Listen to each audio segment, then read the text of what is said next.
kita mulai saja untuk sharing hari ini. Sebelumnya selamat pagi rekan-rekan sekalian.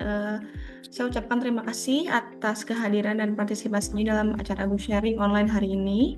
Kita semua menyadari bahwa kegiatan ini mungkin sepertinya sudah cukup lama ya tidak dilakukan dalam beberapa waktu terakhir. Seperti kita tahu juga, perusahaan kita menghadapi berbagai tantangan dan juga kondisi yang belum sepenuhnya stabil. Dan hal tersebut pun tentu mempengaruhi banyak aspek, termasuk ruang kita untuk belajar bersama seperti hari ini. Nah, namun justru di tengah situasi seperti inilah, penting bagi kita untuk tetap terus menjaga kesemangat, kesehatan juga, memperkuat pola pikir yang positif, dan terus berkembang. Jadi oleh karena itu, book sharing hari ini kembali kita adakan sebagai wadah untuk saling menginspirasi, berbagi perspektif, dan juga mengisi energi positif agar kita bisa tetap melangkah maju bersama apapun kondisi yang sedang kita hadapi saat ini. Pada kesempatan hari ini, kita juga sangat beruntung ya, karena sesi book sharing hari ini akan dibawakan langsung oleh Direktur Utama kita, Pak Adi, yang akan membahas buku Traction karya Gino Wickman. Tentunya ini menjadi kesempatan berharga bagi kita untuk mendapatkan insight langsung dari sudut pandang leadership yang strategis dan aplikatif. Semoga melalui sesi hari ini kita tidak hanya mendapat wawasan yang baru dari buku yang dibahas, tetapi juga semangat baru dan terus bertahan, beradaptasi, dan memberikan yang terbaik bagi diri kita maupun perusahaan. Oke, mungkin bisa langsung dimulai saja Pak untuk sharing. Oke, terima kasih. Bismillahirrahmanirrahim. Assalamualaikum warahmatullahi wabarakatuh. Ini kita bagusnya yang untuk individu dulu apa untuk company dulu ya? Gimana Mel? Mungkin boleh untuk company dulu Pak. Company dulu kali ya, kita balik ya. Ya. Berarti yang satu lagi presentasinya.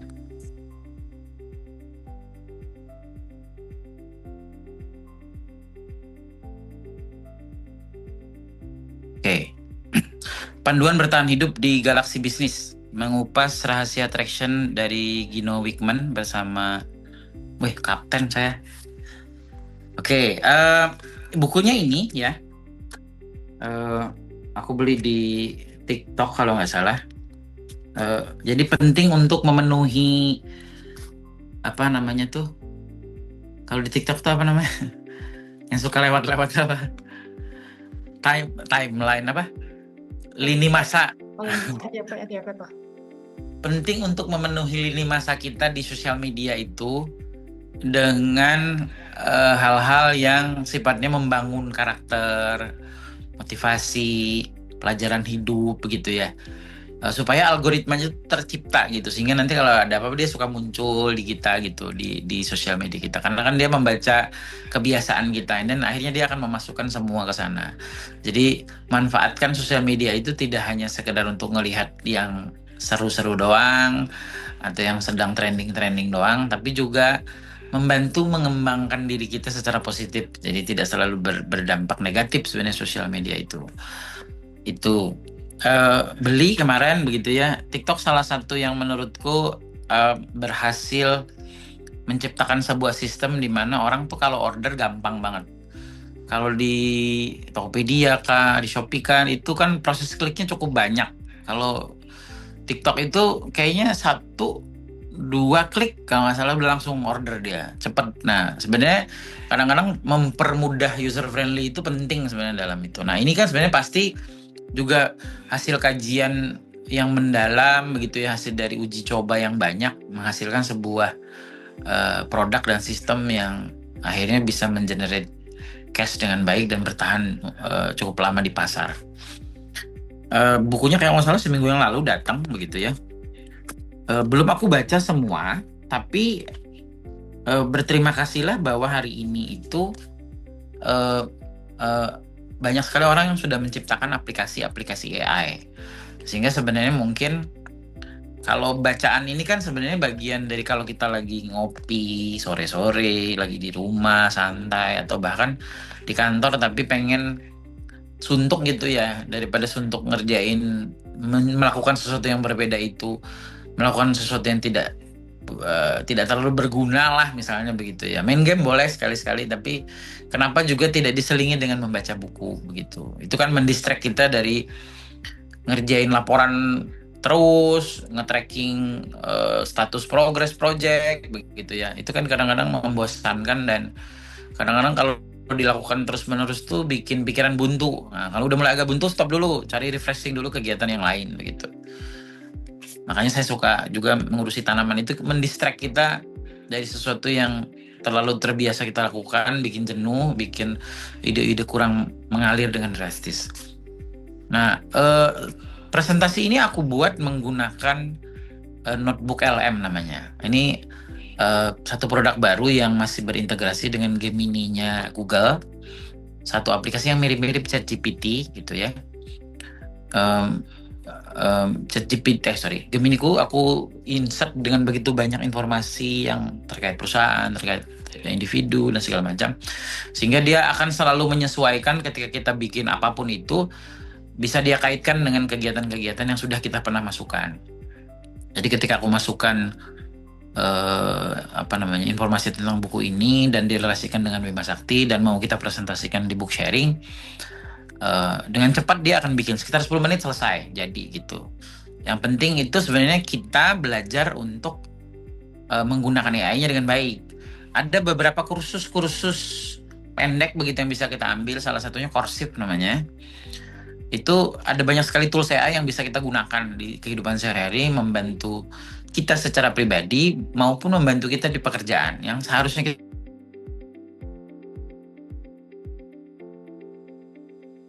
dalam menganalisa satu data, membuatkan resume, banyak banget sekarang itu. Cuman memang kalau kita yang pakainya gratisan kan effortnya fiturnya nggak terlalu banyak. Jadi spend uang lah kalau lagi punya gitu ya.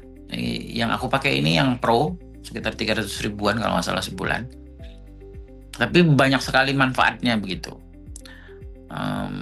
Mungkin nanti ada di sisi lain kita bisa belajar itu. Jadi ketika ada orang bertanya apakah AI menggantikan pekerjaan orang, betul, AI akan menggantikan pekerjaan orang sehingga ada banyak pekerjaan yang hilang. Akan tetapi berarti kita harus mengisi ceruk-ceruk di mana bahwa AI itu tetap butuh input manusia untuk mengenerate kegiatannya. Nah, kita harus naik level atau pindah skill ke arah situ. Jadi harus pintar bagaimana cara bikin prompt yang bagus supaya hasilnya benar. Kalau salah tuh banyak belajar di sosial media tuh sekarang banyak banget yang ngajarin gimana caranya bikin prompt yang baik dari step-step yang lebih terarah dan terukur. Oke, terus ini tuh aku bikin, aku masukkan si yang postingan yang terkait kegiatan ini. Yang kedua, aku masukkan juga data dari Gemini tentang ulasan buku. And then yang ketiga, aku kasih script tolong buatkan slide deck untuk materi yang sudah aku taruh di source. Terus buatkan dalam tema teknologi dan berkaitan dengan Bima Sakti. Jadi makanya munculnya mungkin antariksa karena kan Bima Sakti begitu. Dan buatkan dalam warna-warna yang cerah. Makanya warna-warnanya terlihat cerah ya, orange, merah, kuning gitu. Oke, sebelum kita lanjut ada 3 kutipan yang menurutku penting untuk kita resapi. Satu adalah ketika segala sesuatu itu penting, maka jadi sudah tidak penting lagi. Kita terlalu sering ini urgent, semua urgent. Sehingga ketika semua urgent orang akan merasa ya berarti nggak ada yang urgent sebenarnya. Ya jadi ketika semua penting itu akhirnya tidak ada lagi yang penting. Jadi akhirnya kita harus mulai memisahkan mana yang penting. Quote kedua adalah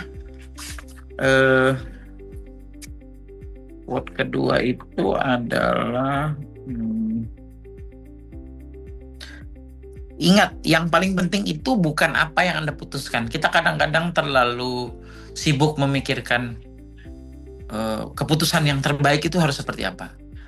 Tapi justru sebenarnya yang penting itu sebenarnya adalah kita harus membuat keputusan.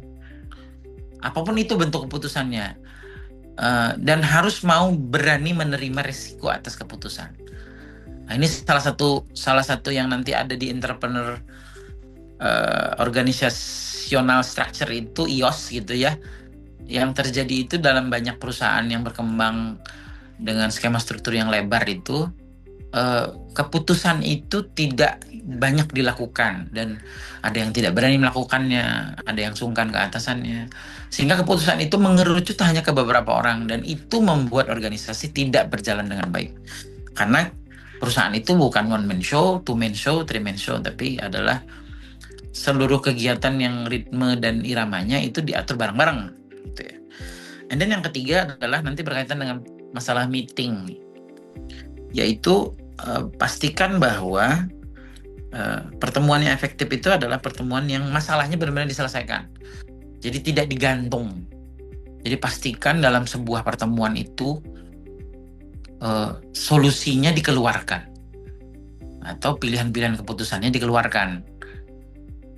Urusan nanti salah dan segala macam, dari situ kita akan belajar bagaimana cara menghasilkan meeting yang efektif. Oke, next.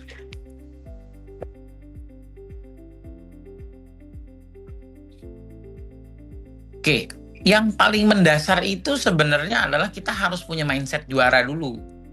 Jadi kita nih semua mentalnya kudu mental juara dulu. Kalau Bandung kan Bandung juara gitu ya. Maka Bima Sakti juga harus juara. Teman-teman secara pribadi juga harus juara.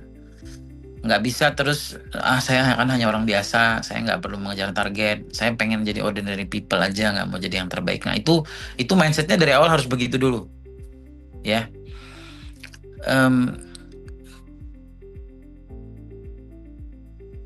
Karena kalau misalnya belum menang di pikiran, maka kita akan kalah di lapangan kehidupan.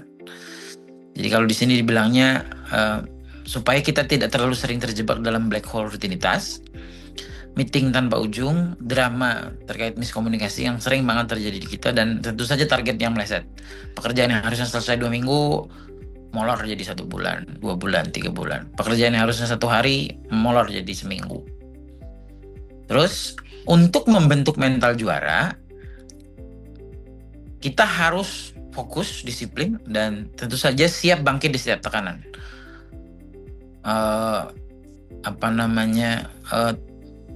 Tidak ada satu perusahaan pun yang tidak punya masalah akan itu. Sebesar apapun itu perusahaannya, sebagus apapun sistemnya gitu ya, dengan segala sesuatu secara support tersedia, bukan tidak ada masalah, masalahnya ada, tapi selalu ada orang-orang atau sistem yang berhasil menyelesaikan masalah-masalah tersebut. Oke, next.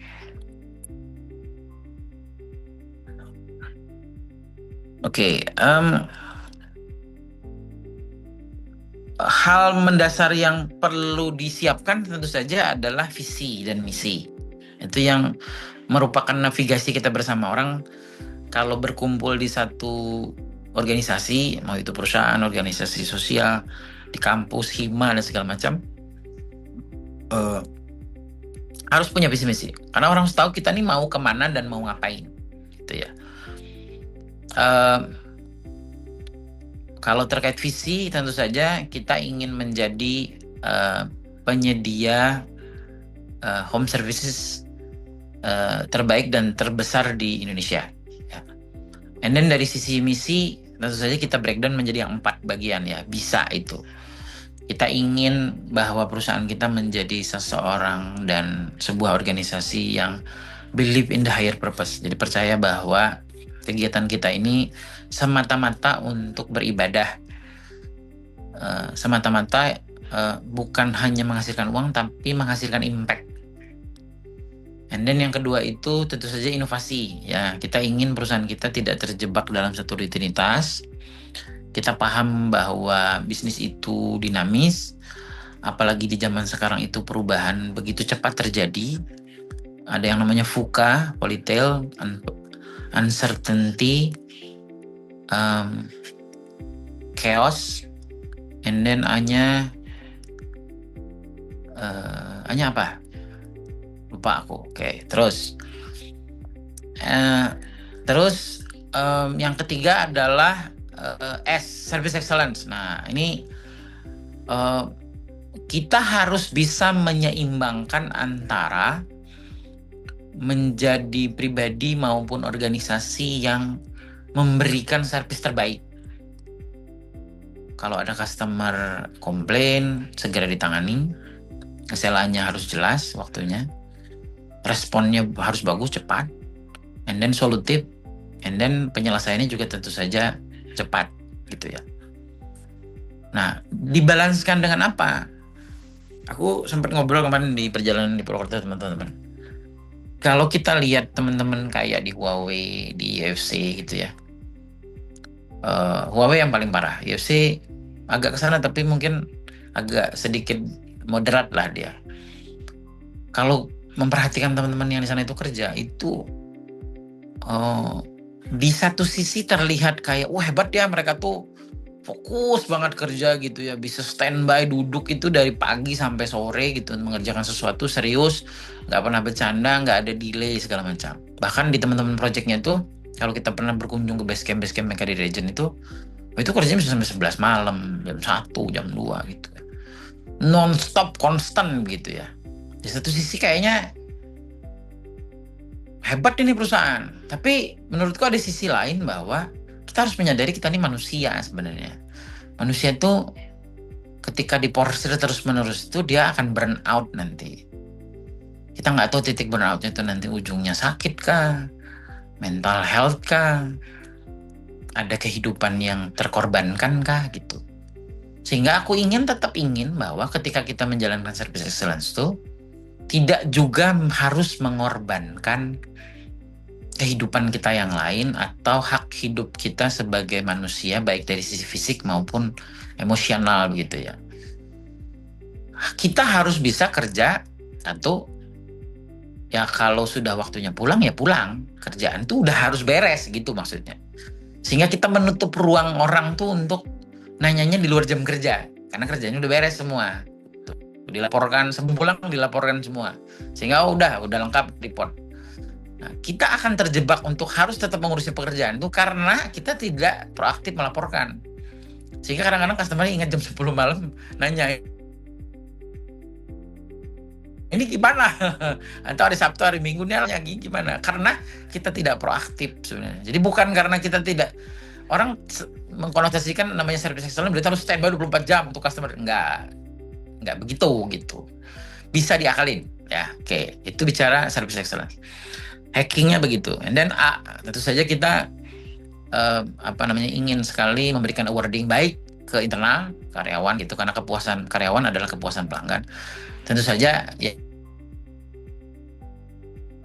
yang kedua adalah awarding terhadap customer gitu ya. Awarding dalam bentuk perhatian, awarding dalam bentuk memberikan servis terbaik, awarding dalam membantu menyelesaikan masalah-masalah customer gitu.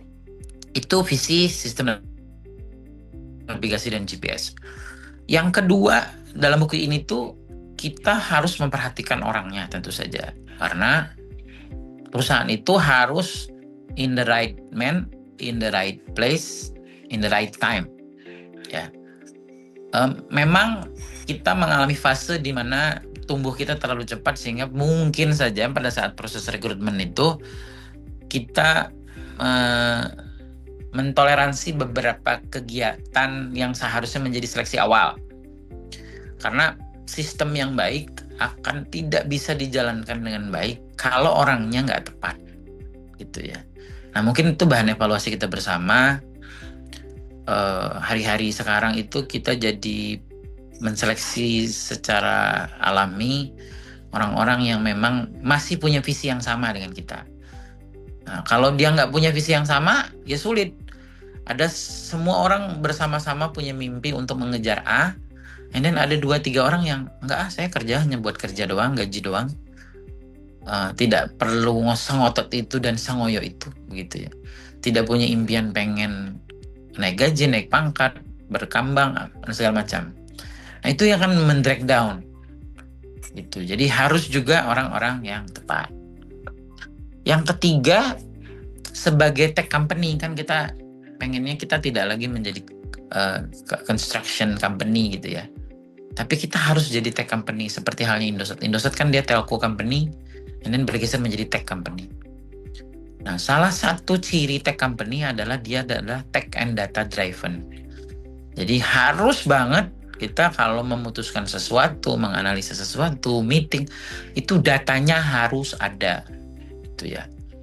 Nah, aku harapkan memang di setiap lini yang memang bertugas untuk menciptakan report, untuk membuatkan tools atau merekomendasikan tools yang akan dipakai, termasuk penggunaan aplikasi internal yang sudah kita bangun, Simba, Simpro, begitu ya.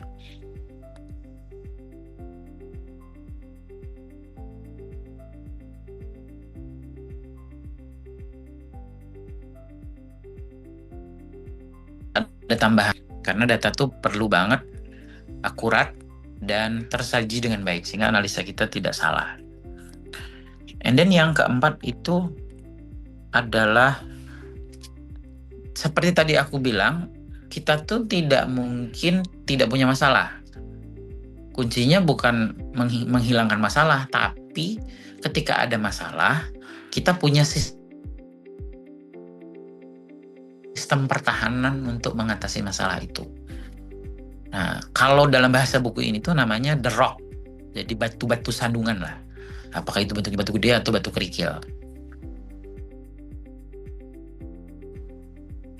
Dan yang kelima itu tentu saja flow, bagaimana proses ini bekerja dengan baik.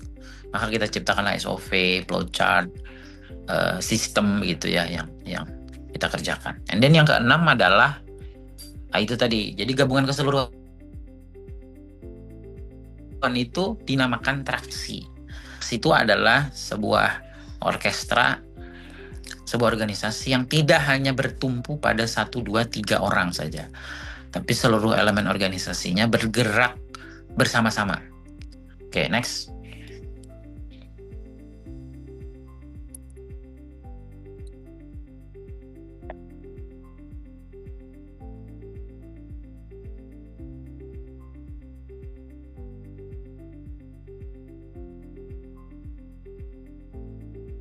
Oke, kalau kita itu siapa? Nah, tadi kita adalah tech company. Yang kedua, core fokus kita apa sih? Core fokus kita tentu saja menjadi perusahaan teknologi. Saat ini secara jangka pendek itu kita adalah telco company, construction. And then kita akan masuk ke 10 tahun ke depan kita adalah home services. Gitu ya. Nah, sehingga kalau udah satu kapal ya tentu saja harus satu tujuan, karena kalau beda-beda, yang satu ngegas, yang satu ngerem, yang satu belok ke kiri, belok ke kanan, ada yang malah gandolin segala macam, ujungnya kita hanya muter aja. Next.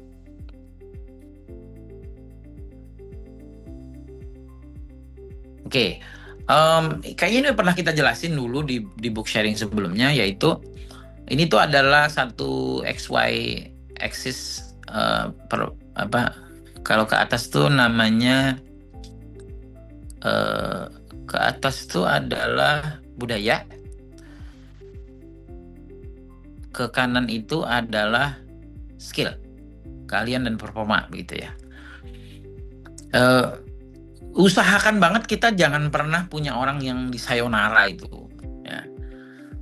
Udah nggak perform, attitude-nya jelek, itu kan kita tidak mau.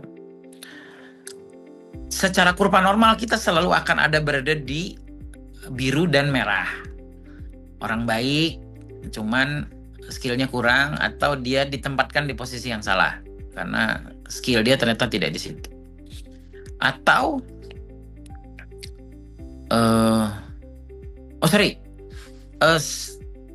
mostly people itu harusnya ada di orang baik dan salah kursi, gitu ya.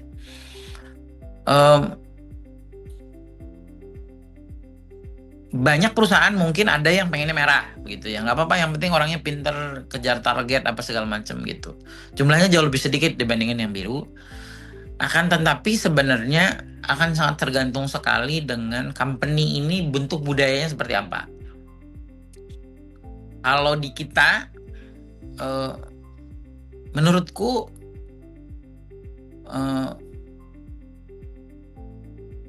pinternya boleh, toksiknya jangan sampai merusak lah. Karena menurutku kan level toksik itu ada juga yang sebenarnya masih bisa kita toleransi lah toksiknya. gak cuman sekedar tukang marah-marah misalnya, atau toksiknya egois misalnya begitu ya, atau toksiknya terlalu perform misalnya begitu. Ada bentuk-bentuk toxicity itu yang tolerable, tapi ada yang benar-benar nggak boleh begitu ya. Misalnya tukang hasut, nah itu nggak boleh tuh. Jadi selalu mencari keburukan perusahaan, and then ketika ngumpul ngopi, yang diomongin keburukan perusahaan aja begitu, sehingga lemas kerja kan. Duh, ini gua kerja di perusahaan yang kayak begini ngapain? Kedua kan akan tentu saja menimbulkan individualisme. Ya udah, gua kerja buat masing-masing aja deh. Yang ketiga nih yang paling parah adalah menggerogoti perusahaan dari dalam. Apakah dengan melakukan fraud, apakah dengan mengurangi efisiensi, merendahkan efektivitas, dan segala macam. Termasuk malah ngomong keluar, perusahaan gue begini banget sih. Nah, itu toxicity yang harus segera dilenyapkan dari tim dan perusahaan kita ya. Nah, tentu saja memang yang paling bagus tuh yang kuning nih ya, bintang galaksi ya gitu ya. Udah mah orangnya baik, budayanya bagus, skillnya juga paten gitu. Oke, next. Nah, kita kan mencoba beberapa kali struktur itu kita rubah-rubah begitu ya. Tidak sempurna, tapi kita sedang berusaha menempatkan orang in the right seat ya. Nah, jadi kalau misalnya ada yang merasa saya kayaknya nggak perform di sini deh, mungkin segera proaktif untuk bicara. Jadi jangan memaksakan diri. Kalau di sini saya nggak bisa, nanti saya takut malah dipecat atau malah apa. Justru ungkapkan, and then apa yang kira-kira menurut kalian yang paling tahu sebenarnya orangnya ya. Tapi kalaupun enggak, mungkin teman-teman HR harus bisa membantu mengassessmentkan DNA talentnya dia ada di mana, and then kita coba ditempatkan di posisi itu disertai dengan pelatihan-pelatihan. Oke, ada satu istilah lagi itu tadi kan VTO, and then yang kedua traction, and then yang ketiga itu adalah GWC. GWC itu adalah get it atau pahami pekerjaannya. Jadi jangan sampai pelongo-pelongo nih, gue tuh sebenarnya ngapain sih gitu, diem aja nggak nanya nggak apa begitu. Sehingga ketika dikasih tugas selalu nggak selesai. Kenapa? Karena ternyata dia nggak ngerti sebenarnya tujuannya ngapain. Ya harus get it, G pertama. And then way-nya itu adalah wanted. Jadi orang tuh harus punya motivasi kerja, nggak bisa ya udah gue mah gue kerjain di sini, karena pasti beda antara orang bermotivasi dengan orang yang tidak termotivasi. Dalam proses rekrutmen banyak HR itu yang memilih orang-orang yang punya kemauan dulu. Skill mah bisa diasah belakangan. Karena kalau tidak punya kemauan di awal, ya mau skillnya sebagus apapun, ya akan sulit didorong kemana-mana, susah pasti itu ya. Maka harus wanted. And then C-nya adalah they have capacity to do it. Nah, ini berarti berhubungan dengan skill ya, baik itu dari sisi fisiknya, mentalnya, sama punya waktu untuk mengerjakannya gitu. Kalau freelance ya kita harus mempertimbangkan bahwa kalau dia freelance itu dia masih punya waktu untuk mengerjakan pekerjaannya. And then kalau dia adalah orang lapangan, jangan ditaruh orang yang nggak bisa panas-panasan gitu ya. Panasan dikit pusing kepalanya. Atau justru kita naruh orang on desk, tapi orangnya ternyata orang lapangan, gatel nggak bisa itu, bentar hilang. Itu biasanya ada tuh di kantor kita tuh, sini kemana? Hilang. Karena dia nggak betah duduk gitu. Kalau nggak betah duduk, taruh di lapangan gitu. Atau ya pekerjaannya memang membutuhkan mobilitas. Lalu jadi tukang pos aja antar divisi gitu, jadi kerjanya dia muter-muter. And then tentu saja fisik ya, mental sorry. Nah ini mentalnya harus mental satu. Mentalnya adalah yang growth mindset, pasti sudah. Dia selalu harus bisa merubah negativity menjadi positif. NTP namanya, negative to positivity. Kalau apa namanya? Aku sempat ada baca tuh, ada di catatan yang mana ya. Kalau kita lagi punya masalah, itu bukan karena gue kenapa sih, karena gue dihukum nih sama Tuhan kali ini, atau ini ada orang yang jadi menyalahkan orang lain atas masalah yang muncul begitu. Itu bukan growth mental, bukan growth mindset, tapi negative mindset. Selalu kalau ada masalah, oke, berarti ini kesempatan kita untuk memperbaiki diri, oh kalau gue diberikan masalah itu berarti gue sedang ditingkatkan kapasitasnya. Dan yang ketiga adalah, oh berarti gue dianggap mampu menangani masalah. Seperti kutipan ayat itu bahwa Allah tidak akan memberikan sebuah ujian, cobaan kepada orang yang tidak mampu menanggungnya. Berarti bahu kita tuh cukup lebar sebenarnya. Sama seperti sebuah pantun Arab itu yang kalau kita berdoa minta sabar, justru kita dikasih satu masalah yang mengharuskan kita sabar terhadap masalah tersebut. Gitu. Itu bagian dari mental. Nah, waktu juga begitu. Make sure bahwa penempatan tim itu jangan sampai timpang. Ada yang dia tidak terlalu banyak mengerjakan sesuatu sehingga terlalu banyak waktu luang, sehingga perlu di double job begitu ya. Ada yang dia tuh karena jadi tumpuan akhirnya semua dia kerjain begitu ya. Akhirnya dia sendiri drowning terhadap waktunya dia. Semua orang kan waktunya sama 24 jam, 8 jam bekerja begitu seharusnya. Jadi kalau terlalu banyak bebannya, nah itu harus juga dipertimbangkan untuk dikurangi, dipindahkan ke tempat lain. Karena orang sehebat apapun dia, tadi seperti yang tadi gue bilang di awal, kayak orang-orang di Huawei dan di UFC atau di proyek-proyek lain itu yang kelihatan kayak fisiknya kuat banget, kerja bisa berjam-jam mengerjakan segala sesuatunya, tapi pada titik tertentu dia akan burn out. Nah itu kita kan tidak sprint ya, kita adalah maraton. Jadi perlu untuk menjaga keseimbangan waktu. Next. Oh sorry, back. Ada satu lagi namanya, istilahnya tuh namanya accountability chart. Nah, accountability chart ini mungkin bisa diterjemahkan dalam RACI begitu ya. Responsible, accountable, control, dan inform. Intinya adalah memperjelas siapa sih sebenarnya yang bertanggung jawab.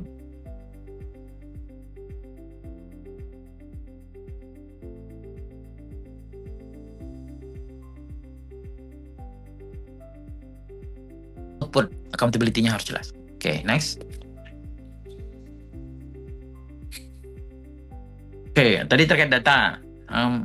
Tentu saja paling ideal tuh kita harus punya data ya.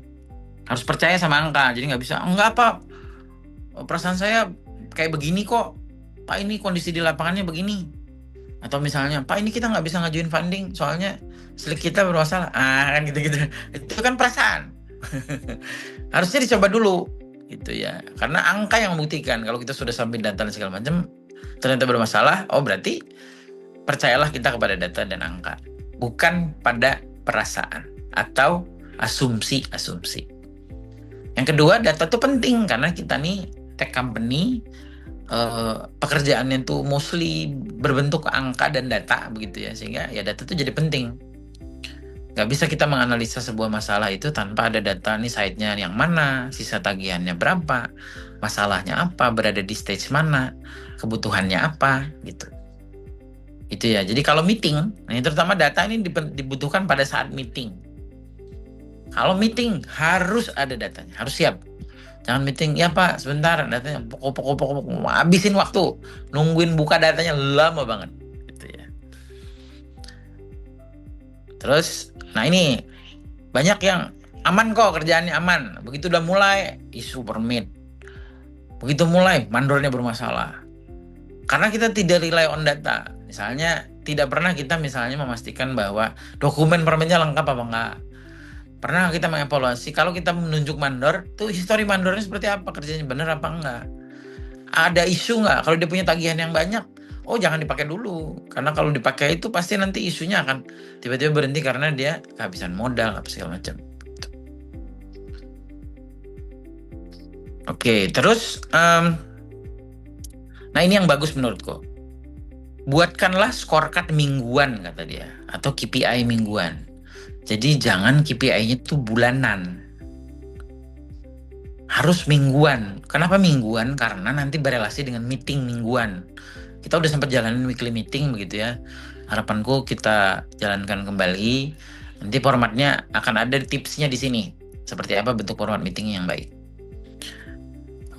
Terus jangan terlalu banyak. Ini sebenarnya 15 itu terlalu banyak menurutku. 5 itu cukup lah. 5 angka krusial yang menunjukkan denyut nadinya apa. Misalnya SLA progresnya sudah sampai mana, progres pekerjaannya sudah sampai mana, rasio tagihan kita sudah sampai berapa, and then rasio pengeluaran kita udah di titik berapa. Site-site yang sudah kita targetkan dari 100 site misalnya sudah jadi berapa. Nggak usah terlalu banyak, 5 cukup menurutku. Jadi setiap kali kita meeting ya bahasnya 5 poin. 5 poin selesai, clear. Gitu. Terus, nah kenapa pakai skor mingguan? Karena target kita itu bulanan. Kalau kita menunggu sampai akhir bulan meeting terus mengambil keputusan atau merubah arah atau melakukan action, terlambat sudah. Tapi kalau itu kita lakukan di minggu pertama, kita masih bisa memperbaikinya di minggu kedua, masih bisa memperbaikinya di minggu ketiga, masih bisa memperbaikinya di minggu keempat. Nah, itu kenapa pakai polanya pola mingguan. Itu ya. Oke, next. Oke, kalau di buku ini dia bilangnya rocks, batu ya, ROCK, S. Karena batu tuh biasanya nggak satu, banyak gitu batunya. Cuman ada yang kecil, ada yang gede. Nah, cara menyelesaikan rocks atau isu itu adalah dengan menggunakan teknik IDS. Di buku ini bilangnya IDS. IDS itu apa? Identified, discuss, dan solve. Nah, dalam setiap meeting harus selalu ada 3 kegiatan ini. Ketika ada masalah itu dimunculkan, diidentifikasi masalah ini terjadi karena apa. Ada yang pakai teknik apa tuh?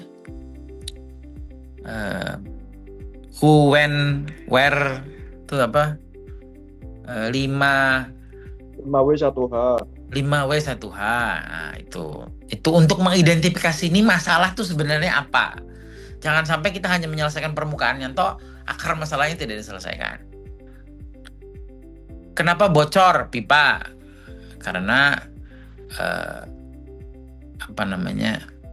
karat. Kenapa berkarat? Karena tidak rutin dicat.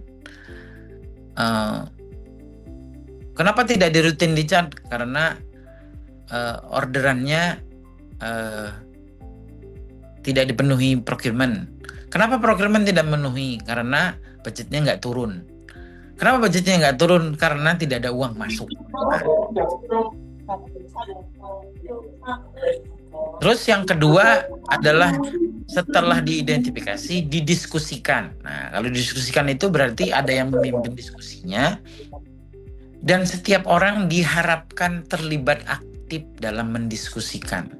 Harus kasih saran, makanya selalu ngomong, harus ada nih, ngomong lah, kasih saran lah, sekedar ngomong apa kayak gitu ya. Membiasakan diri untuk bicara tuh penting. Kita nih orang-orang yang Indonesia tuh kan terbiasa satu arah, gurunya ngajarin, muridnya dengerin. Itu bukan pola-pola diskusi. Ini ada suara bocor. Tolong di-mute.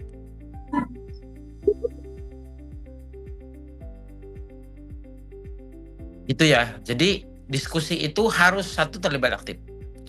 Yang kedua tuh nggak boleh baper. Jadi kalau ada yang bukan menyalahkan, ternyata salahnya gara-gara si A, harus diterima dengan baik. Oh iya, siap, salah, akan saya perbaiki. Bukan dengan melemparkan masalahnya ke orang lain. Jadi tukang passing yang bagus gitu, passer yang bagus, toser lah gitu. Kasih bola, lempar lagi, kasih bola, lempar lagi ya, jangan. Dikasih bola, tangkap bolanya. Akui kesalahannya, and then move on. Nanti ke solve-nya mau seperti apa. Yang kedua, tim lain ketika ada temennya punya salah harus disupport. Gak apa-apa, salah sekali. Gak apa-apa, kita tuh hanya bisa berinovasi, hanya bisa berkembang kalau kita salah. Kalau kita nggak pernah salah, kita nggak tahu salahnya apa, nggak tahu cara menyelesaikan kesalahan itu bagaimana. Selalu yang di budaya kita tuh kan, kita tidak perlu tahu siapa yang salah, tapi kesalahan ini harus jadi pelajaran untuk semua. Nah, begitu. Ya, jadi kita tidak tuju-tujukan, kita carinya solusi. Begitu udah tahu salah,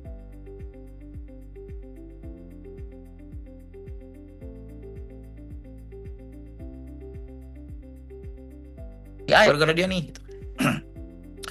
Karena kita sedang melawan masalah. Kalau kutipan di film Mockingjay itu, The Hunger Games itu adalah remember who the real enemy is, kata dia. Jadi mereka tuh kadang-kadang dibentur-benturkan kan. Oh ini sini antara fighter itu. Padahal ternyata musuh dia tuh Snow sebenarnya, Presiden Snow. Ya udah fokusnya di Snow karena nanti yang mengadu domba ini Snow-nya sebenarnya. Gitu. Itu ya. Jadi kita sedang melawan masalah, bukan melawan teman sendiri. Apalagi makan teman. Yang enak itu makan mendoan kalau di Purwokerto. Mendoan mana mendoan tuh? Oke, setelah itu, setelah kita banyak diskusi, tentu saja harus ada yang memutuskan. Makanya di meeting itu harus ada leader meetingnya siapa. Si leader meeting harus memutuskan. Apapun itu bentuk keputusannya, tidak boleh digantung. Kecuali memang menurut kalian masalah ini terlalu besar untuk kalian selesaikan. Dan kalaupun ada itu jangan sering-sering lah ya. Ini harus ngomong Pak Adi nih, jangan itu. Solve aja. Misalnya nih kayak kasus Telingo ya, sorry ya kalau yang terlibat dalam proses itu. Bu Zulfa itu kontak aku, Pak Adi tadi udah meeting, aku nggak bisa ikut karena kemarin tuh aku ketemu investor. Bu, punten saya nggak ikut, tolong teman-teman tim aja yang ikut. Pak ini nggak ada yang bisa putusin Pak, ini kami mau didak 22 juta. Katanya harus Pak Adi yang memutuskan. Nah itu menurutku nggak perlu, ngapain? Untuk 22 juta ya ambil keputusan, berani aja. Lebih baik meminta maaf daripada meminta izin. Nah kan begitu. Karena kalau kita minta izin, kalau orangnya ada, kalau orangnya ini, kalau ternyata orang yang diminta keputusan ini, ternyata dia harus mengumpulkan informasi baru. Gue kan tidak bisa memutuskan sesuatu kalau gue nggak tahu masalahnya apa, kan begitu. Jadi gue harus nanya dulu. Akhirnya ke-delay keputusan itu.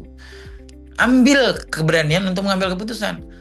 Resikonya apa sih? Nggak akan dipecat. Resikonya paling dimarahi. Nah, gitu. Karena 70% gaji kita adalah dimarahi atasan. Gitu.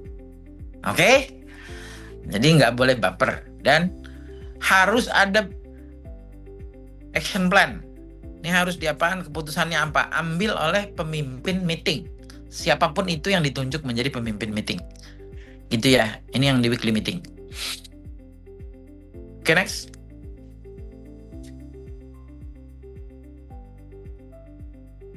Bekerja pintar bukan sekedar keringetan. Nah, ini menarik nih. Gue tuh dari kemarin diskusi. Ini tuh sebenarnya cara mengasosiasikan dengan pekerjaan kita. Apa sih maksudnya?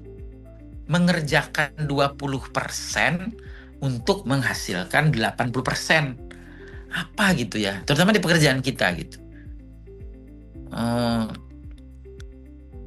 Ada yang bisa kasih contoh nggak? Ada teman-teman yang bisa kasih contoh nggak? Apa bentuk 80-20 yang bisa kita lakukan di pekerjaan kita di Bima Sakti, teman-teman? Ayo. Ada yang bisa kasih masukan? Dapat voucher pulsa 10.000. Voucher GoPay.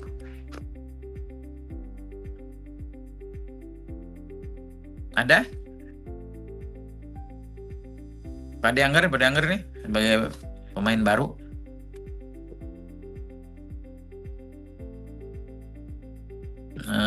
Siapa?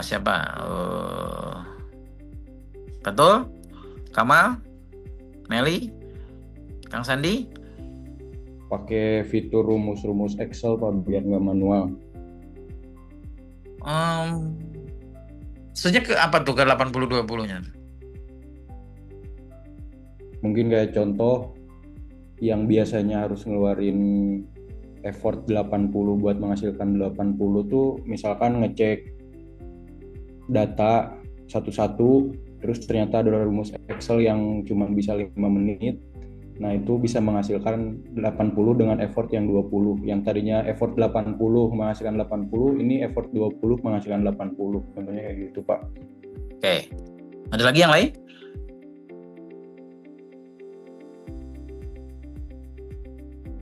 Oh yang Puka tadi ambiguity, gue baru buka chat. Ada nih. Apa tuh?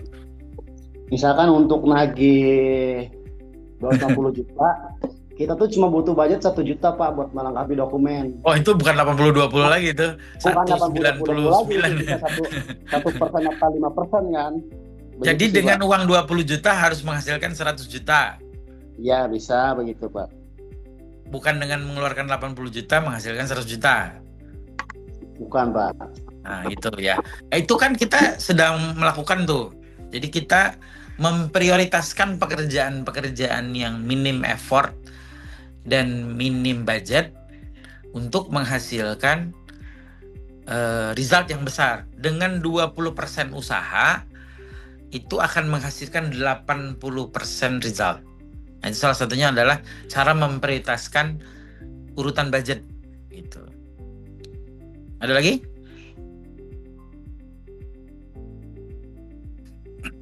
Jadi jangan yang budgetnya 80% menghasilkan 20%. Bangkrut lama-lama.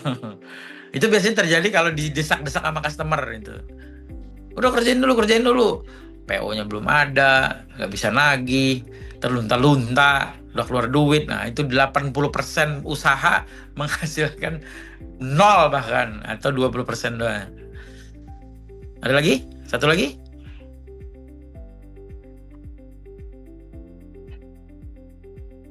Dari HR? Karena ini berkaitan dengan HR nih nanti. Nah, terutama POD. Mel?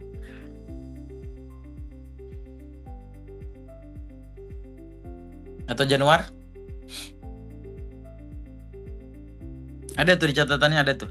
Ada di catatannya tuh. Ada di presentasi. Melisa?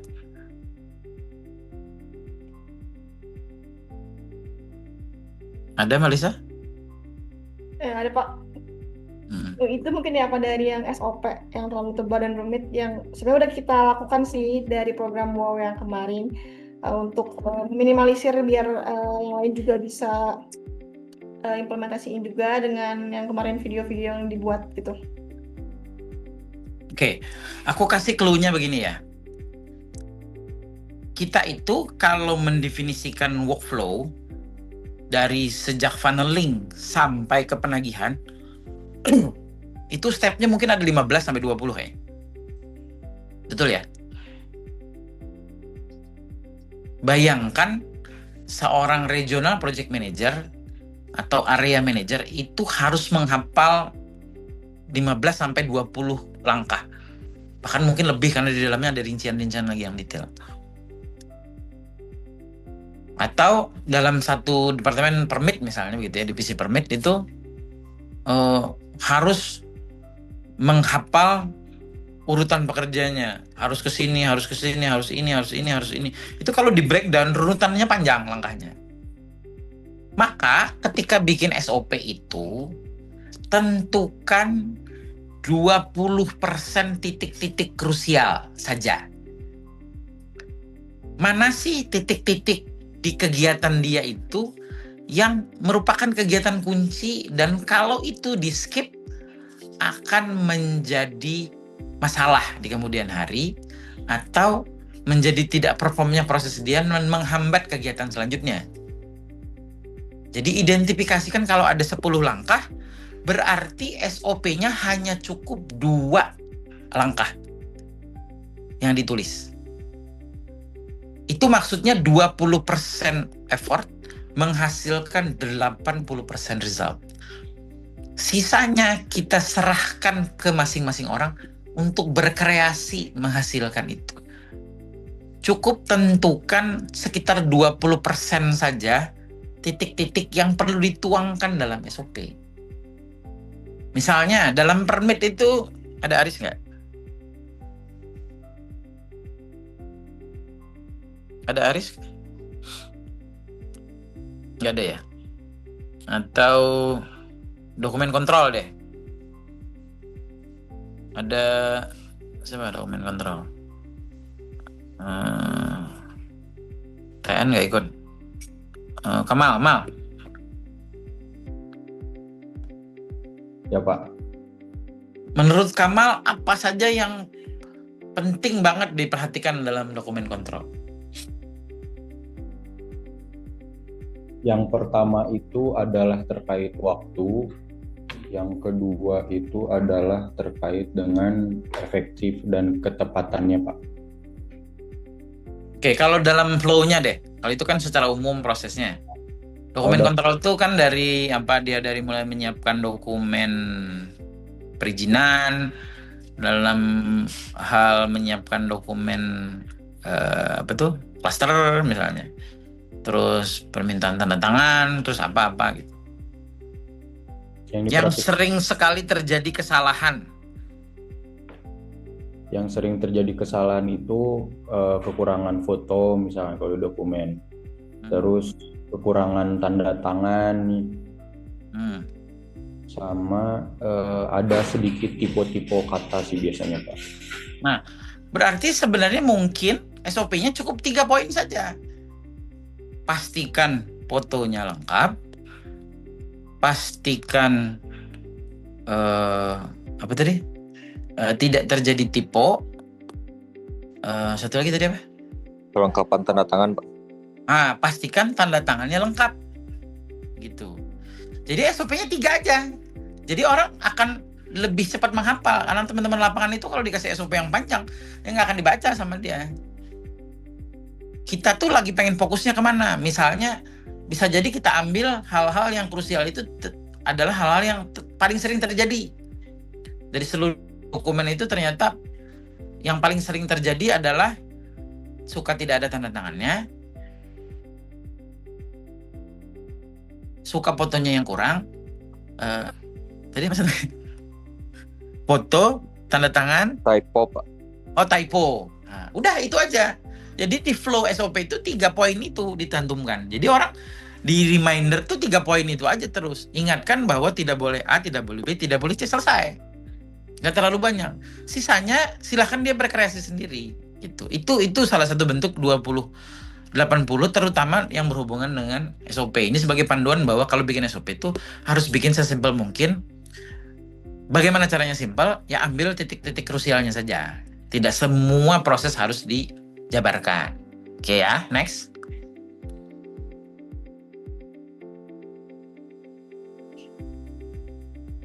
Nah, ini ujungnya ya tentu saja kita berharap bahwa akan terjadi traksi sehingga mengakibatkan menjadi meroket gitu ya. Atau tagline-nya adalah visi tanpa traksi hanyalah halusinasi gitu. And then ada 2 hal yang perlu diperhatikan. 1, ketika kita mau meeting membahas masalah, maka utamakan batu yang besar dulu. Jadi ini sama kayak analogi yang ngisi gelas pakai pasir sama pakai batu gede. Batu gede dulu apa pasir dulu? Ada yang bisa jawab nggak? Batu gede dulu apa pasir dulu? Batu besar dulu, Pak. Batu besar itu kita istilahkan dengan masalah yang besar-besar. Kalau kita menyelesaikan masalah yang besar, ada 2 keuntungannya. 1, meetingnya efektif karena nggak terlalu banyak masalah yang dibahas. Yang kedua, menyelesaikan masalah besar itu sama dengan teori 20-80. Menyelesaikan 20% masalah besar itu berimpact terhadap 80% masalah yang lain beres. Gitu. Jadi ketika mau meeting, cari tema-temanya tuh yang besar-besar dulu, masalah besar yang berulang-ulang itu bahas. Jangan 1% masalah kecil dibahas di meeting dari meeting pertama sampai sejam kemudian tuh bahas yang itu aja. Padahal itu kejadian mungkin hanya sekali terjadi dan tidak pernah terjadi lagi. Ngapain dibahas? Hanya mengimpact sekitar 1% dari seluruh kegiatan, ngapain? Cari yang berulang, cari yang memberikan dampak besar terhadap kegiatan. Gitu ya. Itu begitu itu menyelesaikan yang gede-gede itu, pasir ini akan masuk dengan cepat sebenarnya. Masalah yang lain nggak perlu dibahas, nanti dia akan selesai dengan sendirinya. Itu. Bukan selesai karena dikerjakan orang lain ya. Terus, ini bagus nih, gue seneng juga. Namanya level 10 meeting. Jadi mulai gunakan form penilaian meeting namanya. Jadi aku nggak tahu nanti ada contohnya apa nggak di buku ini. Kalau nggak nanti coba dicari referensi ya. Format level 10 meeting apa itu? Jadi dia tuh kayak semacam kuesioner yang ya kurang lebih sebenarnya memberikan skor terhadap kualitas meeting dari 1 sampai 10. Apakah itu terhadap isi materi meetingnya? Kedua dari sisi perdebatannya, ketiga dari sisi kualitas pemimpin meeting. Kalau skornya rendah, harus ditanyakan kenapa rendah alasannya. Karena begini. Nah, kita harus selalu menghadirkan level 10 meeting. Jadi kalau teman-teman yang ikut meeting sebagai peserta merasa ini bukan meeting 10, bukan level 10, seperti kalau di podcastnya kemarin itu kayak Bon Cabe level 10 begitu ya. Maka ini meeting nggak bagus. Minggu depan harus naik. Kalau 7 mungkin minggu depan harus naik jadi 8, jadi 9, sampai jadi 10. Karena dengan begitu orang akan senang ikut meeting. Bukan meeting lagi, nggak ada hasil meeting gitu. Yang bawain meetingnya nggak jelas gitu kan. Nggak ada keputusan. Banyakan berdebat, banyakan saling menyalahkan, banyakan apalah gitu. Nah, itu nanti tolong bantu disiapkan dari teman-teman corporate strategic team ya. Buatkan format level 10 meeting. Jadi setiap meeting harus disebarkan kuesioner ini dan harus diisi. Dan aku minta di-reportkan itu hasil scoring meetingnya. Dan kita pengen kualitas meeting kita tuh harus bagus. Karena nih kita mau jalan lagi yang weekly meeting. Dan weekly meeting tuh akan ada 2 meeting nanti. Ada yang 1 Senin, ada yang 1 Jumat. Gitu ya. Dengan begitu tuh orang akan bersemangat meeting. Meeting. Kenapa kalau gua nggak meeting, gua akan miskomunikasi, akan ketinggalan informasi, akan ketinggalan update-update yang bagus. Oke, next. Nah, kurang lebih begitu. Jadi, supaya terjadi traksi, harus ada visi yang kuat, diikuti oleh semua orang, diisi oleh orang-orang yang tepat, yang sevisi semisi, dan harus menggunakan data, dan fokus menyelesaikan isu-isu yang besar. Dengan cara level 10 meeting dan weekly meeting, dan ukurannya 5 ukuran. Jadi kalau misalnya performanya apa, ya weekly meeting tuh bahasanya di situ. Oke, next. Habis ya? Oh iya, habis. Oke, ini tentang company-nya. Traction itu sebenarnya juga berguna untuk pribadi. Nah, yang presentasi selanjutnya. Jadi jangan dikira bahwa yang kita sampaikan semua ini hanya untuk perusahaan, tidak. Traction itu juga bisa dipakai untuk kehidupan sehari-hari, untuk kita pribadi. Judulnya adalah The Winning Mindset. Membangun mental juara melalui fokus, disiplin, dan ketahanan. Oke, next. Nah, ini sama, aku juga bikin presentasinya menggunakan notebook LM. Dan bisa tolong buatkan slide deck berbahasa Indonesia dengan warna-warna yang cerah dan presentasi yang unik dan santai gitu. Satu, sebagai seorang pribadi, karena kita nih kan tadi pertama ya, orang-orangnya harus orang juara, kita nih mental juara. Orang mental juara ya harus dimulai dari diri sendiri dulu. Jadi sebelum kita bertarung, ya kita harus punya mindset juara dulu. Kalau udah gua kayaknya kalah nih, nggak bisa. Harus mentalnya mental pemenang, mental juara. Nah, ini salah satu yang menurutku penting kadang-kadang ketika berhadapan dengan customer, berhadapan dengan community ya. Aku masih mendengar tuh teman-teman tuh yang kalau mau minta tanda tangan klien tuh takut Pak. Diundur sama customernya, nurut gitu, diundur tuh. Itu nggak boleh itu. Dinego, Pak, kami harus segera tanda tangan ini. Karena kami harus submit sebelum tanggal berapa misalnya. Tolonglah Pak, ini dikasih waktunya kami. Tolonglah ini, dikejar terus. Karena itu kewajiban mereka dan itu hak kita. Nah, itu mental juara harus ada di situ ya. Jadi jangan karena takut customer kehilangan, nggak ada. Customer itu akan lebih respect kepada kita yang mendeliver sesuatu dengan baik, dan mengejar hak kita juga cepat. Gitu. Jadi jangan ada mindset nih customer sengaja ngelawan, kejar gitu. Kalau perlu kita agak keras nggak apa-apa. Kalau aku meng-allow itu ya. Jadi kita mau berantemin lama nggak? Customer nyuruh, udah tarik kabel dulu. Jangan Pak, ini harus tanam tiang dulu. Ngapain ditarik kabel? Misalnya begitu ya. Jadi ada prinsip-prinsip mental juara yang bahwa ini yang atur flow pekerjaan kita, bukan customer. Kenapa? Karena kepentingan kita dulu, baru kepentingan customer gitu. Oke? Karena kepuasan pelanggan harus dimulai dari kepuasan karyawan dulu. Oke, ini sama ya tadi ya, melihat tujuan dengan jelas, harus disiplin menjaga ritme langkah. Tadi disiplin tadi bicaranya disiplin waktu juga. Harus balance nih. Kerjaan tuh jangan ketunda-tunda, akhirnya harus malah lembur, akhirnya malah mengacaukan work life balance kita. And then ya tentu saja harus punya mental bangkit. Tabrak jatuh, berdiri lagi. Tabrak jatuh, berdiri lagi. Tabrak jatuh, berdiri lagi. Diinjak, loncat, injak, loncat, diinjak, loncat. Nah, gitu. Oke, next.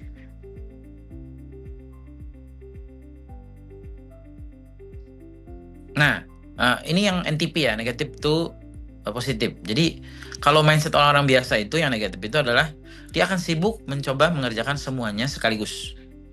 Tapi nggak ada yang beres. Ya dikerjain, gantung. Ya dikerjakan, gantung. Ya dikerjakan, gantung. Aduh Pak, saya kerjanya banyak. Tapi nggak ada yang beres. Ngapain? Mending prioritaskan pekerjaan. Kalau gue punya 10 pekerjaan, gue kerjain 3 aja. Yang menurut gue yang paling prioritas apa. Sisanya nanti. Either nanti atau ketika lo menyelesaikan 3, yang 7 akan selesai. Karena gara-gara 3 itu dibereskan. Ya. Jadi pilih batu-batu besarnya kita yang harus kita bereskan di kehidupan kita pribadi. Misalnya, kenapa sih gue tuh males ya gitu ya. Atau telat mulu datang ke kantor gitu. Apa batu besarnya? Batu besarnya mungkin rumahnya jauh. Kalau rumahnya jauh berarti gue harus mendekat ke kantor nih, ngekos lebih dekat. Atau nggak ada kendaraan, ya udah effort dong, cicil kendaraan, disiplin bayar, gitu ya, sisihkan uang untuk punya kendaraan. Nah itu rok besarnya itu yang harus dijadikan perhatian. Yang kedua adalah menganggap meeting dan pelaporan sebagai beban atau birokrasi kaku. Nah ini tadi aku bilang. Ketika meeting itu tidak efektif, tadi ya, kita tidak menciptakan level 10 meeting atau level 10 meeting, maka peserta meeting akan menganggap meeting itu adalah sesuatu yang males banget diikuti, membosankan, atau gue pengen kerja aja lah, ngapain lah meeting-meeting. Nah gitu. Orang tuh harus dibikin exciting terhadap meeting. Jadi jangan sampai meeting itu hanya bagian dari laporan, beban, atau hanya bagian dari kewajiban.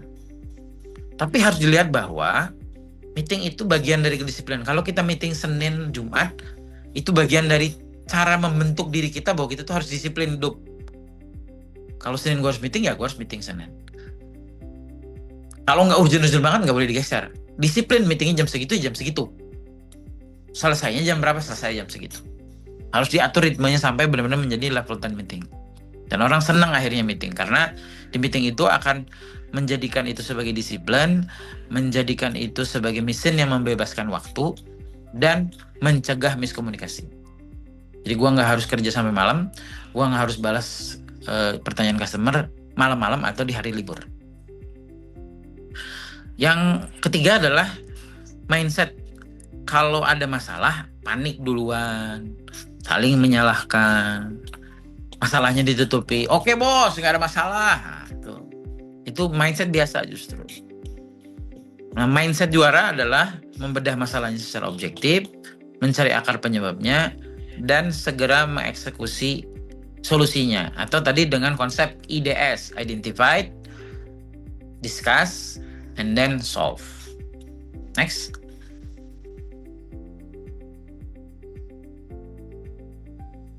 Oke, jadi cheat code-nya adalah tentukan batu-batu besarnya, terus disiplinkan diri untuk mengeksekusi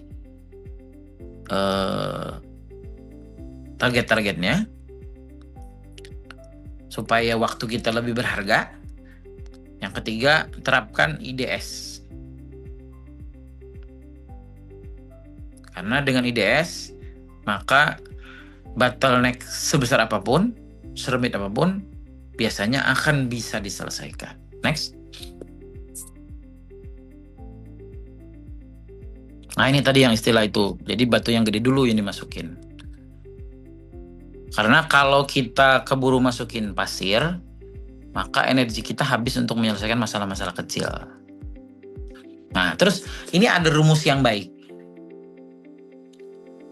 Kalau tadi bicara target mingguan dalam bentuk scorecard mingguan dan dibahas dalam meeting mingguan, maka ada yang namanya 90 days challenge.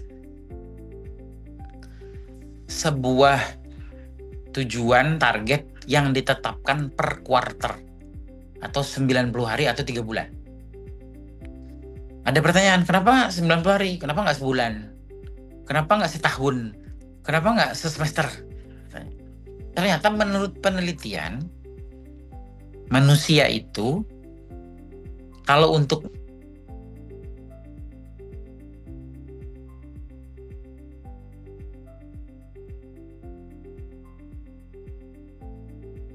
tapi juga tidak terlalu lama.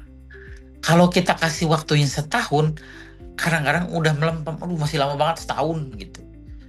Atau nanti ujungnya orang akan mengejar target itu di akhir tahun doang. Udah mulai Oktober baru mulai ngejar target, wah ngejar di ujung-ujung. Sisa bulannya ya leha-leha aja, nantilah masih lama ini gitu. Kalau sebulan nggak cukup waktunya, kitanya burn out, overwhelming atas target yang menurut kita tidak masuk akal kita bereskan dalam waktu 1 bulan. Perkembangan, perbaikan sistem apa segala macam. Jadi tetapkan sebuah target. Kita mau bikin SOP yang 20-80, settingnya 3 bulan sampai selesai. Itu karena itu waktu yang paling ideal agar sesuatu itu terlaksana dengan baik. Tidak terlalu lama dan tidak terlalu pendek. Oke, next.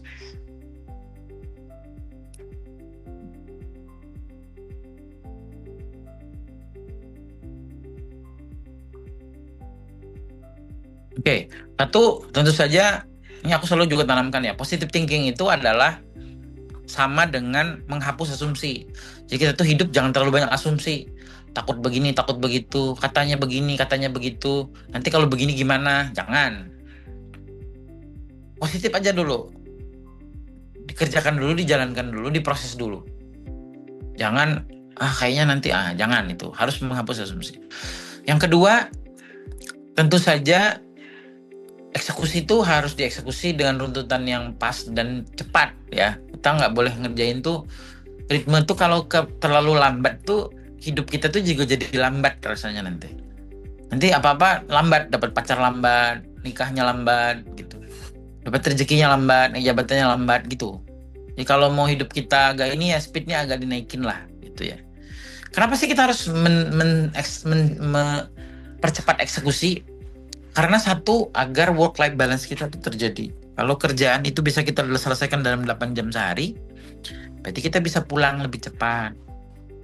Kalau malas pulang, udah bisa main, ya. Udah bisa melakukan hal-hal yang lain tanpa terbebani kegiatan-kegiatan yang akhirnya menghabiskan waktu dan mendrowning diri. Sehingga ujungnya disiplin itu menciptakan kebebasan. Kalau gue disiplin tuh bukan berarti mengekang, malah disiplin itu justru membebaskan. Kata si Panji juga itu, Panji Pragiwaksono. Karena kalau kita disiplin melakukan sesuatu, melakukannya dengan kecepatan yang bagus, maka kita akan punya lebih banyak waktu luang. Tidak terganggu oleh pekerjaan. Dan kalau kita mengeksekusinya dengan cepat, maka seluruh target-target kita juga tereksekusi dengan cepat. Di umur berapa udah jadi manajer, di umur berapa udah jadi direktur, di umur berapa udah jadi pengusaha. Sisanya sukses, mudah-mudahan gitu ya. And then akan lebih banyak waktu menikmati masa tua dan segala macam. Ada orang yang sampai 70, 80 masih kerja. Kalau masih kerja untuk mengisi waktu luang nggak apa-apa. Tapi kalau masih kerja karena belum financial freedom, nah itu PR. gitu. Ya, harus bikin financial freedom. Financial freedom tidak harus jadi pengusaha. Ada orang masuk ke level investment bisa, ada orang yang masuk ke level kerjasama bisa, ada orang yang menempati posisi tertentu sehingga pekerjaan-pekerjaan yang susah, kasar dan segala macam udah dikerjakan orang lain. Jadi kebebasan tuh kebebasan bukan hanya tadi yang 1 hari doang, tapi juga kebebasan dalam keseluruhan hidup kita dari 0 sampai kita meninggal nanti. Next.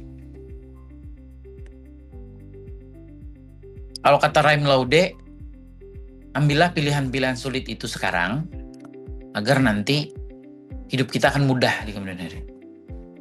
Jangan sampai kita memilih pilihan-pilihan mudah sekarang, and then nanti pada masanya setelahnya kita akan menghadapi hidup yang sulit.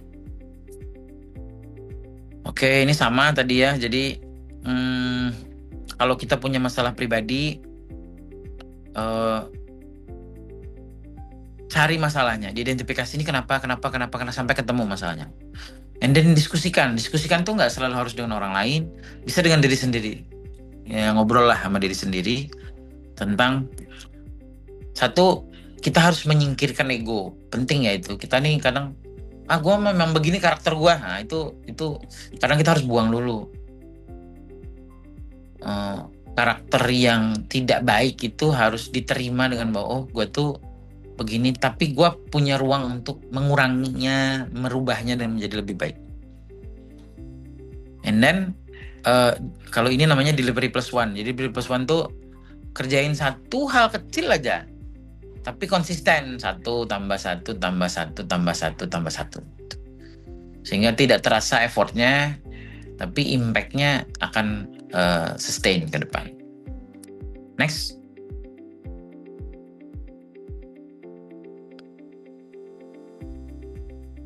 Sama ini ya. Jadi ketiga elemen ini tidak bisa bekerja sendiri. Fokus tanpa disiplin hanya menjadi angan-angan. Disiplin tanpa kemampuan mengatasi tekanan akan hancur saat krisis. Jadi harus bersama-sama. 3. Next. Oke, itu saja. Nah, ada satu meeting lagi. Jadi misalnya anggaplah weekly meeting itu dilakukan hari Senin. Maka ada satu weekly meeting lagi yang harus dilaksanakan. Untuk apa? Untuk mengupdate progres yang target 90 hari. Kalau di weekly meeting itu kan kita akan mengeluarkan data-data result atas 5 KPI atau 5 OKR untuk kita bahas kenapanya, masalahnya, kita diskusikan penyelesaiannya, and then kita ambil keputusannya harus seperti apa. Itu yang terjadi di weekly meeting. And then si pemimpin meeting harus bisa mendeliver meetingnya dengan baik dan menghasilkan level 10 meeting, sehingga pada saat diisi form scoringnya harus targetnya 10 skornya, sehingga meeting efektif, orang seneng ikutin meeting itu. Dilakukan dengan IDS. Ini yang hari Senin ya. Aku minta segera digodok, ini kita udah bisa mulai jalanin di minggu depan. Keluarkan 5 ukuran. Meetingnya boleh dipisah-pisah begitu ya. Kalau by per PMO silahkan by per PMO. Kalau ada yang model gabungan, mungkin silahkan yang gabungan, tapi kayaknya lebih bagus per PMO. Yang kedua, tadi tentukan 5 masalahnya maksimal 3-5. Terus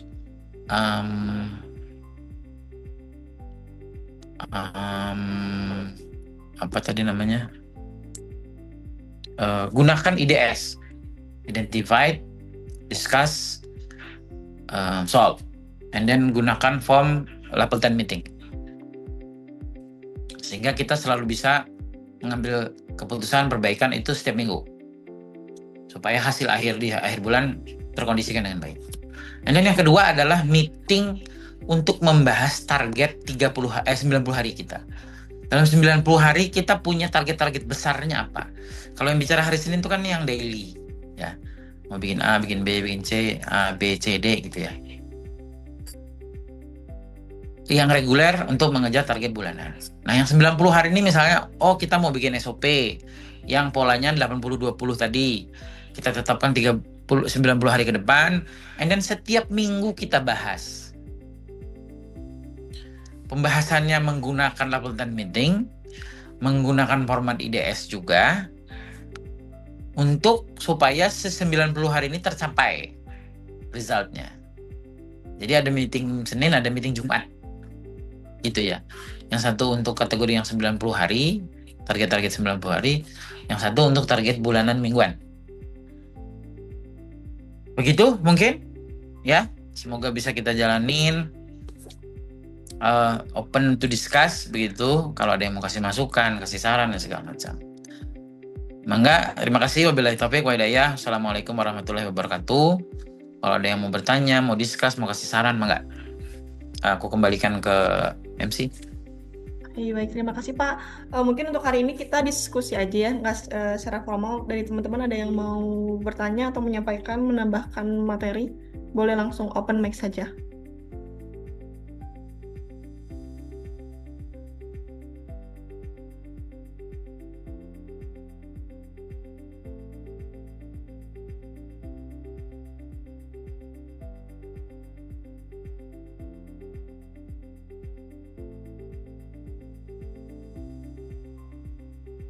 Dari Rizky, Kamal, Abi.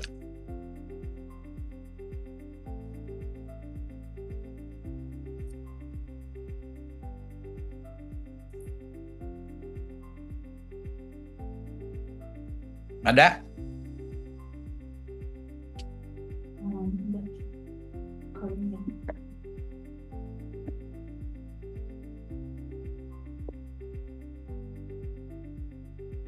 Dari area manajer?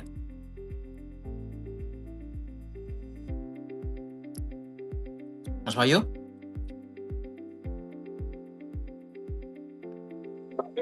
Cukup Pak. Dari Kang Iris? Cukup jelas Pak. Terima kasih Pak ini Pak sharingnya Pak. Dari RPM? Betul. Gatot? Rizky? Cukup Pak. Dari manajer divisi? Januar? Ya, Pak. Oh, dan Ya, sebelumnya terima kasih atas materinya Pak, sangat insightful. Jadi khusus untuk HR juga, jadi saya bisa tahu gitu ke depannya ternyata menggunakan metode ini bisa lebih efektif.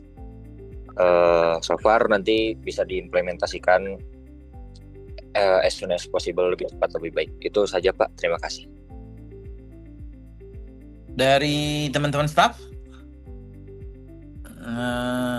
Apa aja nih? Diva, Pak Dadang, Ica.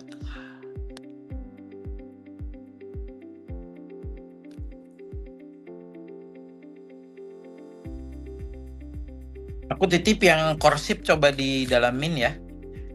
Itu menurut ceritanya satu pelatihan online yang akan mengajari seluruh penggunaan tools AI. Assalamualaikum Pak Adi. Waalaikumsalam. Ya Pak Adi, terima kasih sebelumnya. Pak, tadi izin tanya Pak, untuk animasi yang seperti tadi itu dari produk yang tadi ya Pak ya? Ya, notebook LM namanya Kang. Notebook LM itu roket itu seperti. Iya betul. Oke. Oh ya mungkin. Segera diinstal Kang. Sebenarnya pakai yang nggak usah pro dulu, free aja dulu, nyoba utak-atik. Cuman memang daripada utak-atik, mending ikut course-nya namanya Korsif. Korsif tuh CORSIV kalau nggak salah. Kita tuh tidak bisa begitu saja memasukkan prompt yang sederhana begitu ya. Tolong buatkan saya pitch deck, nggak bisa. Harus ada source-nya yang kita masukkan apa. Yang kedua, bentuk prompt-nya seperti apa. Dan kalau ada yang tidak sesuai, kita masih bisa ngedit tambahannya. Termasuk yang audio yang aku share di grup itu juga dari Notebook LM sama. Yang podcast. Nah itu aku banyak dapat insight-nya dari situ juga sebenarnya penyampaian materi-materi ini. Kita tidak perlu baca bukunya secara keseluruhan. Bukan tidak perlu ya. Kebetulan karena bukunya aku baru pegang gitu. Ini saya tetap akan aku baca satu-satu karena biasanya ada banyak insight baru. Misalnya kalau di logistik tuh sederhana aja Kang. Akang masukin data Akang ke dalam sana. Cuman memang dia harus dalam bentuk capture gambar maupun PDF ya. Nggak bisa Excel memang. Nggak ngerti kenapa. Jadi harus di PDF-kan atau di image-kan atau teks aja dimasukin ke sana. Masukin aja data-data tentang logistik Kang. So Kang, selama ini kesulitan apa? Tolong dong buatkan analisa bagaimana cara mengelola logistik ini dengan baik. Atau misalnya bagaimana cara menghindari kehilangan. Terus bagaimana cara mengolah data ini dengan baik. Atau bahkan minta tolong dia yang buatin. Tolong buatkan resume untuk ini. Exactly, kalau kita akan memasukkan prompt-prompt yang tepat dengan source data yang pas, itu keluar hasilnya. Gitu kan? Baik Pak. Nanti kita bareng-bareng belajar deh. Aku juga exciting untuk juga ikut belajar bareng-bareng karena ini ada satu sisi mungkin pelatihan, mungkin nanti bantu di ini juga sama Abi ya, sama Januar yang dari sisi pelatihan. Kalau kita bisa ambil paket-paket ini dibayarin kantor, nanti kalau memang efektif bagus, teman-teman mau ngajuin subscription per bulan, mungkin kita bisa ambil paket yang corporate aja. Jadi nanti teman-teman punya yang pro gitu. Termasuk konten animasinya ya Pak? Betul, itu bisa jadi presentasi yang bergambar, bisa Kang. Ada videonya, ada suaranya. Bagi orang-orang yang auditory sama visualizer, itu bagus banget. Karena kita tuh kan kadang-kadang kalau baca tabel, baca teks, baca Excel tuh bingung kan. Tapi kalau ada suaranya, terus dia banyak memberikan insight dari berbagai banyak masukan di website, di Google, segala macam. Itu banyak yang tercerahkan. Oh kayak gini ya, kayak gini ya. Kayak misalnya itu kita bisa bikinnya begini. Buatkan podcast berbahasa Sunda bisa, berbahasa Jawa bisa, berbahasa Ngapak bisa. Keluar nanti bahasanya. Nanti aku coba buatin yang versi bahasa Ngapak misalnya, atau mix, atau dengan gaya bahasa yang lucu. Itu nanti dia akan kesana bikin arahnya. Banyak yang bisa kita elaborate dari situ. Bahkan mengerjakan pekerjaan-pekerjaan yang kita mau bikin rumusnya bingung nih gimana. Kan ada banyak teman-teman kadang-kadang yang pas bikin Excel tuh nih harus digimanain. Masukin di Notebook LM. Dia bisa akan kasih masukan yang bagus atau bahkan sudah dibikinin jadi sama dia.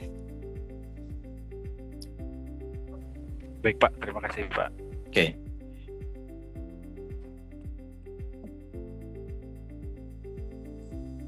Cukup kali ya? Udah jam 11.28. Oke, baik.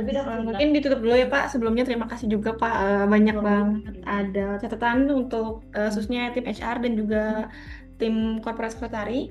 Mungkin nanti akan di-share hasil dari masukan ini.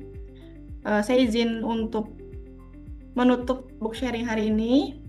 Kita sudah ada di penghujung acara book sharing hari ini. Terima kasih atas partisipasi aktif dari rekan-rekan semua, dan tentunya terima kasih untuk Pak Adi yang sudah sharing yang membawakan buku Traction dari Gino Wickman. Semoga apa yang kita dapatkan hari ini tidak hanya menjadi insight, tapi juga bisa kita terapkan dalam pekerjaan sehari-hari, sekecil apapun langkahnya nanti. Nah, akhir kata, semoga kegiatan hari ini bisa terus kita jalankan ke depannya untuk menjaga semangat belajar dan berkembang bersama. Terima kasih semuanya, selamat siang, sampai jumpa di minggu depan. Selamat beraktivitas kembali. Sorry, ada 2 poin lagi yang aku mau sampaikan. Boleh Pak, silakan Pak. Yang pertama adalah kita sedang trial untuk membentuk corporate strategic division ya. Intinya tugasnya di sana menentukan arah perusahaan seperti apa, kayak semacam think tank lah. Itu satu. Jadi menggather semua informasi dari perusahaan akan mau seperti apa, cari referensi dan segala macam. Yang kedua adalah tugasnya mengkonsolidasikan external relationship kita. dengan investor, calon investor, dengan klien, dengan pihak-pihak terkait, begitu ya, mengatur jadwal agar si A ketemu siapa, si B ketemu siapa, atau meeting di internal juga, mengarrange yang kegiatan hari Senin dan hari Jumat. Itu nanti akan dilakukan oleh si corporate strategic, jadi bukan corporate secretary lagi namanya, corporate strategic division. Yang ketiga adalah tugas dia adalah mengambil semua OKR, KPI atau hasil-hasil dari setiap divisi, departemen maupun PMO untuk disetorkan ke manajemen. Ya, bentuknya, nah syukur-syukur bisa belajar pakai notebook LM maupun Gemini atau ChatGPT ya, sehingga bisa mempercepat kalian mengolah datanya dan disajikan ke kita. Jadi kita teman-teman di manajemen nih, aku, Rizky, Kamal, sama Abi, maupun Aliman di Abudi Saperkasa, itu bisa dapat insight dengan cepat begitu.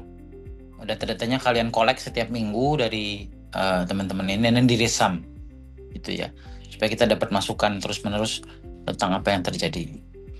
Itu yang kedua. Untuk minggu depan berarti bergilir lagi dari atas ke bawah ya. Berarti nextnya Rizky ya, Ki? Pak, tadi ke skip Pak, apa Pak? Lagi bikin kopi. Oke, itu aja mungkin. Thank you ya. Minggu depan book sharing. Oke, siap. Ya, oke. Thank you. Oke, baik, terima kasih semuanya sudah bisa keluar. Selamat siang. Ya, makasih. Selamat siang.